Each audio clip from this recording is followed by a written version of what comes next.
ভাই সব একটি হারানো বিজ্ঞপ্তি গতকাল সন্ধ্যায় ঢাকার ঠাটারি বাজারে এলাকা হইতে একটি ছেলে হারানো গিয়েছে।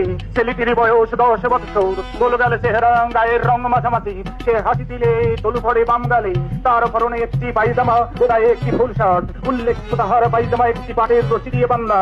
কোন শরীরের ব্যক্তি তাহার খোঁজ পাইবি নিম্ন ঠিকানায় পৌঁছাইয়া দিলেন। ভাই সব পুরানো হারানো বিজ্ঞপ্তি স্থগিত, এবার একটি নতুন হারানো বিজ্ঞপ্তি। আমি মোহাম্মদ শুক্র আলী আজ সন্ধ্যায় ঢাকার গুলিস্তান এলাকা হইতে আমার হারিয়ে যাওয়া ভাগিনাকে খুঁজিতে খুঁজিতে নিজেই হারাইয়া গিয়াছি। আমার চাপা ভাঙ্গা, আমার পায়ে পামসু, গায়ে পাঞ্জাবি। আমার দুলা ভাইয়ের নাম মোহাম্মদ ইদ্রিস আলী, বয়স 50 বছর, পাতলা পাতলা গড়ন, তার মুখমণ্ডল গোলাকার, তবে সামান্য পরিমাণ একটু ভরি রয়েছে। যদি কোনদিন তার ব্যক্তি আমাকে আমার দুলা ভাইয়ের নিকট পৌঁছাইয়া দিতে পারেন, তাহা হইলে পুরস্কৃত করা হইবে। ভাই